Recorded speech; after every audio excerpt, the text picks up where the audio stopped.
Ladies and gentleman, welcome to PRC foundation. তো আজকে আমরা একটা প্রশ্ন আলোচনা করব। আর প্রশ্নটা হলো, discuss social satire presented in the Canterbury Tales. অর্থাৎ ক্যান্টারবারি টেলস এর মধ্যে কিভাবে জিওফ্রে চসার সমাজকে স্যাটিয়ার করেছেন সে বিষয়টা। তো এখানে তোমাদেরকে আমি আলোচনার শুরুতে একটি গুরুত্বপূর্ণ ইনফরমেশন দিতে চাই। ইনফরমেশনটা হলো, তুমি পরীক্ষার খাতায় পয়েন্ট আউট করে তখন লিখবে যখন তুমি প্রত্যেকটি প্রশ্নই পয়েন্ট আউট করে লিখতে সক্ষম হবে। যদি তুমি প্রত্যেকটি প্রশ্ন পয়েন্ট আউট করে লিখতে সক্ষম না হও, সেক্ষেত্রে তুমি পয়েন্ট আউট করে লিখবে না, সেক্ষেত্রে তুমি প্যারা আকারে লিখবে। তো যে কোনো প্রশ্ন লেখার জন্য সর্বপ্রথম একটি ইন্ট্রোডাক্টরি প্যারাগ্রাফ বা ইন্ট্রোডাকশন লিখতে হয়। তো এই প্রশ্নটার জন্য আমরা যেভাবে একটি ইন্ট্রোডাকশন লিখতে পারি সেটা হচ্ছে, জিওফ্রে চসার তার ক্যান্টারবারি টেলসে লেট 14 সেঞ্চুরির সমাজ ব্যবস্থাটাকে ফুটিয়ে তুলেছেন। এবং ST Thomas bracket ST Thomas Thomas bracket নামে ক্যান্টারবারিতে যে গির্জা বা তীর্থস্থান খ্রিস্টানদের জন্য, সেই তীর্থস্থানের যাত্রীদের চরিত্র অঙ্কন করার মাধ্যমে জিওফ্রে চসার তার সমাজটাকে চমৎকারভাবে ফুটিয়ে তুলেছেন, যার মধ্যে তিনি চার্চের দুর্নীতি, সাধারণ মানুষের স্টুপিডিটি, দারিদ্রিক মানে মানুষের ফাইন্যান্সিয়াল কন্ডিশন, এইসব বিষয়গুলোকে ফুটিয়ে তুলেছেন। এবং সেখানে তিনি স্যাটারিক্যাল পয়েন্ট অফ ভিউকে ব্যবহার করেছেন সমাজকে রেকটিফাই করার উদ্দেশ্যে, সমাজকে সংশোধন করার উদ্দেশ্যে। তুমি এইভাবে একটি ইন্ট্রোডাকশন বা ইন্ট্রোডাক্টরি প্যারাগ্রাফ লিখতে পারো। এরপরে আমরা দ্বিতীয় যে পয়েন্টটা ব্যবহার করব সেটা হচ্ছে ভ্যাস্ট প্যানোরামা অ্যাবাউট সোসাইটি। কারণ যে কোনো সমাজের সামাজিক যে অবস্থান সেটাকে তুলে না ধরে সেই বিষয়টাকে সমালোচনা করা, এইটা অ্যাকসেপ্টেবল হবে না। এজন্য জিওফ্রে চসার সর্বপ্রথম কি করেছে, যে তার সমাজটাকেই আগে তিনি চিত্রিত করেছেন ক্যান্টারবারি টেলস এর মধ্যে। এবং সমাজটাকে চিত্রিত করতে গিয়ে জিওফ্রে চসার তার চরিত্রগুলোকে বিশেষ করে তিনটা শ্রেণীতে ভাগ করেছেন। প্রথম নাম্বার হচ্ছে এক্লিজিয়াস্টিক্যাল ক্যারেক্টার্স, দ্বিতীয় নাম্বার হচ্ছে মার্চেন্ট, আর তৃতীয় নম্বর যে বিষয়টা সেটা হচ্ছে পিজেন্ট্রি। এক্লিজিয়াস্টিক্যাল ক্যারেক্টার, তারপরে যে সম্ভ্রান্ত যোদ্ধাদেরকেও তিনি উপস্থাপন করেছেন। তো এদেরকে, যে এরা এই তিনটা শ্রেণীর লোক তীর্থযাত্রায় যাচ্ছে এবং তারা প্রত্যেকজন একটি করে গল্প বলছে, এবং তাদের গল্পের মধ্যে জিওফ্রে চসার সেই সমাজ ব্যবস্থাটাকে কিন্তু ফুটিয়ে তুলেছেন। এবং প্রত্যেকটা গল্পের মধ্যে একটা বিষয়কে রিপ্রেজেন্ট করা হয়েছে, যে সমাজে বসবাসরত প্রত্যেকটি মানুষ তাদের যে দায়িত্ব, সেই দায়িত্বটাকে ভুলে গিয়েছে, সেই দায়িত্বটা সঠিকভাবে উপস্থাপন করতে সক্ষম হচ্ছে না। এবং জিওফ্রে চসার কৃষকদের যে ইউনো ডিফিকাল্ট সিচুয়েশন সেটাকে এখানে উপস্থাপন করেছেন, ধর্মীয় যে ভণ্ডামি সেটাকে উপস্থাপন করেছেন, মার্চেন্টরা কিভাবে খুব দ্রুত সম্পদ এবং ক্ষমতাশালী হচ্ছে সেটাকে তিনি উপস্থাপন করেছেন স্যাটারিক্যাল পয়েন্ট অফ ভিউ থেকে। এবং জিওফ্রে চসার বেসিক্যালি কিন্তু যেভাবে তিনি সমাজটার আগে চিত্রায়ন করেছেন, সেইটা থেকে তিনি রিডার্সদেরকে এটা কনভিন্স করিয়েছেন যে আমি সমাজের উপরে অবজার্ভ করেছি এবং অবজার্ভ করে বিষয়গুলোকে উপস্থাপন করছি। এইটা হচ্ছে ব্যাপার, যে ভ্যাস্ট প্যানোরামা অ্যাবাউট সোসাইটি, এইটা আগে এইভাবেই প্যারাটাকে লিখতে হবে। এরপরে জিওফ্রে চসার কোর্টলি লাভ এর উপরে স্যাটিয়ার করেছেন, স্যাটিয়ার অন কোর্টলি লাভ। কিভাবে স্যাটিয়ার on courtly love?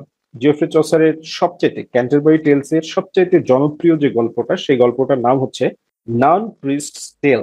Naan priest টেল এর মধ্যে জিওফ্রে চসার মুরগ এবং মুরগি, মুরগের নাম হচ্ছে শান্টিক্লেয়ার আর মুরগির নাম হচ্ছে পার্টিলট, এই মোরগ এবং মুরগির মধ্যে যে ভালোবাসা তিনি ফুটিয়ে তুলেছেন, সেই ভালোবাসাটা বেসিক্যালি কোর্টলি লাভকে স্যাটায়ার করার জন্য। কোর্টলি লাভকে স্যাটায়ার করার জন্য কিভাবে? মোরগ এবং মুরগির কোনো কাজ নেই, এরা শুধুমাত্র খাচ্ছে যাচ্ছে, ফুর্তি ফাট্টা করছে।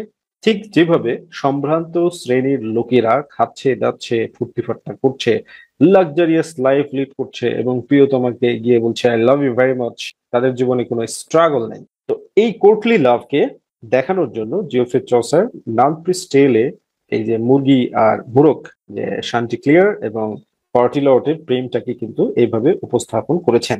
এবং ক্যান্টারবারি টেলস এর আরেকটা ইম্পর্টেন্ট চরিত্র হচ্ছে ওয়াইফ অফ বাথ। এই ওয়াইফ অফ বাথ এটা একটা ধর্মীয় চরিত্র।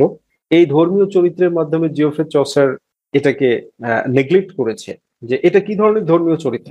ধর্মীয় চরিত্র হতে হবে বিশুদ্ধ, পিওর, কিন্তু ওয়াইফ অফ বাথ হচ্ছে coarse, cacophonous, broad speaking. Coarse এবং ক্যাকোফোনাস শব্দের অর্থ হচ্ছে কর্কশ। ব্রড স্পিকিং মানে হলো যে খুব বেশি কথা বলে, উল্টাপাল্টা কথা বলে এবং ওয়াইফ অফ বাথের কাজ হচ্ছে ফ্লার্ট করা, মানুষদের সাথে ফ্লার্ট করার মাধ্যমে তিনি জীবনযাপন করেন। তো ওয়াইফ অফ বাথ এই ক্যারেক্টারের মাধ্যমে জিওফ্রে চসার কিন্তু কোর্টলি লাভকে স্যাটায়ার করেছেন। এবং জিওফ্রে চসার পায়োরেস যারা আছে, পায়োরেস খ্রিস্টান যারা মহিলা সন্ন্যাসী, তাদেরকে যেভাবে চিত্রিত করেছেন ক্যান্টারবারি টেলসে, সেটাও কিন্তু কোর্টলি লাভকে স্যাটায়ার করছে। পায়োরেসের চরিত্র হচ্ছে ধর্মের প্রতি নিজেকে উৎসর্গ করা। কিন্তু এখানে প্রবলেম যেটা, জিওফ্রে চসার বলছে যে এই পায়োরেসরা এতই ফ্যাশনেবল লাইফ লিড করতে চায়, তারা এত বেশি সাজুগুজু করে, মেকআপ করে, যে তাদেরকে পায়োরেস না বলে রোমান্টিক সোর্স অফ রোমান্স বলা যেতে পারে, আর রোমান্টিক সোর্স বলা যেতে পারে। তো জিওফ্রে চসার নানপ্রিস টেলে মুরগি এবং মোরগের ভালোবাসার মাধ্যমে কোর্টলি লাভকে স্যাটায়ার করেছেন। কারণ মুরগি আর মোরগের কোনো কাজ নেই, মালিকের খেয়ে শুধু ফুর্তি ফাট্টা করা, আর তাদের কাজ হচ্ছে ডিম দিলে দিল, না দিলে নেই। এবং ওয়াইফ অফ বাথ আর পায়োরেসের মাধ্যমে তিনি কোর্টলি লাভকে স্যাটায়ার করেছেন। নেক্সট পয়েন্ট যেটা, সেটা হচ্ছে যে lifestyle of the poor people এইটাকে তুলে ধরেছেন এবং উচ্চবিত্ত শ্রেণীকে তিনি স্যাটায়ার করেছেন। সো এই পয়েন্টটা আমরা এইভাবে আউট করতে পারি, দ্য স্যাটায়ার অন আপার ক্লাসের লোকেরা হলে বাস করে, মানে বিশাল বিশাল ঘরে বাস করে, আর লোয়ার ক্লাসের লোকেরা বোয়ারে বাস করে, গুহার মতো বা খাঁচার মতো জায়গাতে বাস করে, স্যাঁতসেঁতে জায়গাতে বসবাস করে।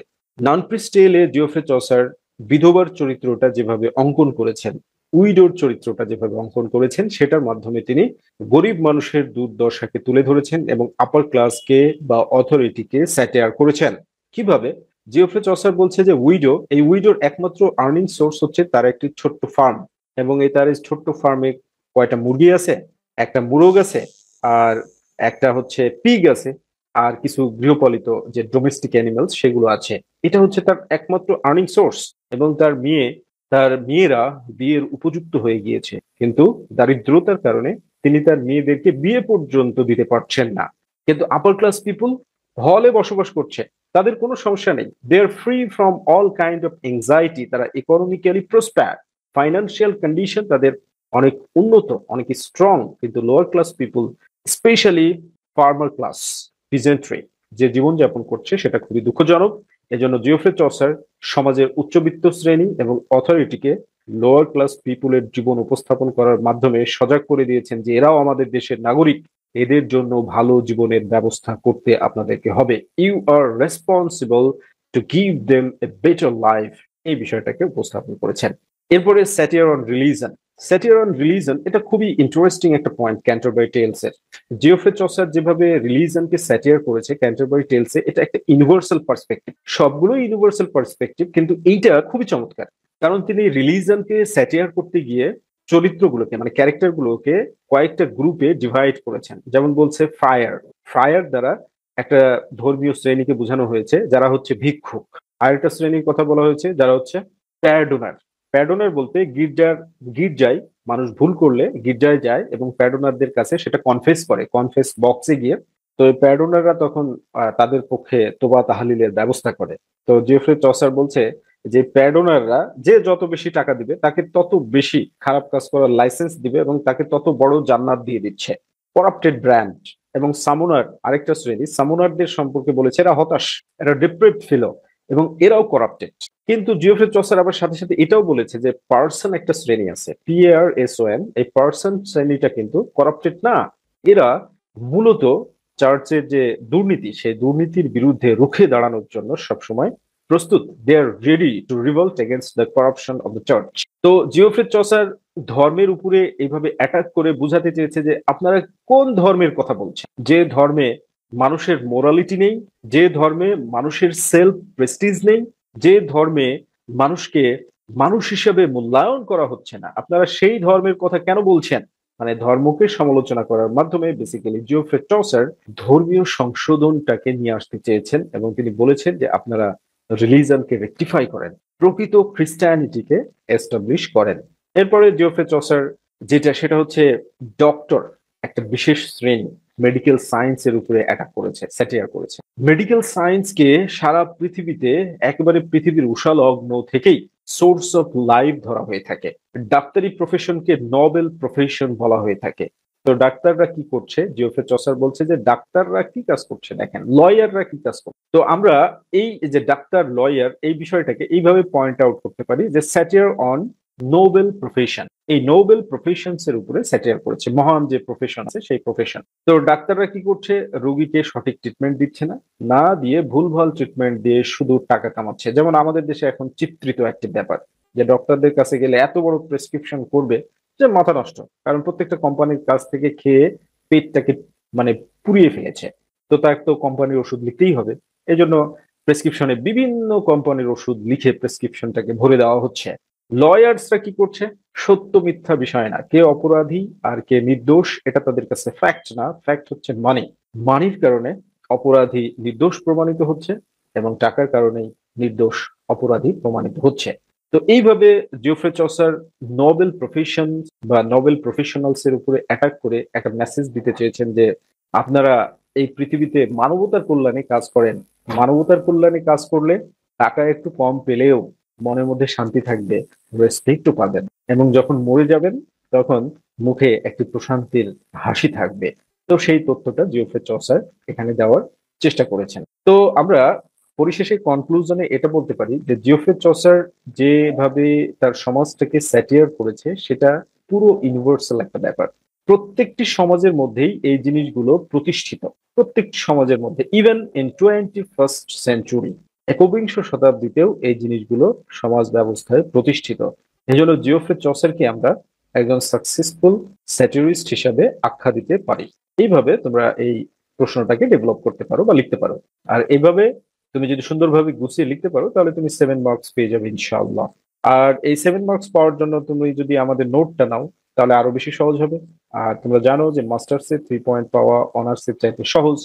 এই জন্য তোমরা মনোযোগের সাথে পড়াশোনা করো, আর বিষয়টাকে সহজ করার জন্য আমাদের প্রিমিয়াম সাজেশন নোটস এবং লেকচার গুলো তুমি নিতে পারো বা হেল্প তুমি নিতে পারো। আর এর জন্য স্ক্রিনে দেখানো নাম্বারে আমাদেরকে ফোন দিতে পারো।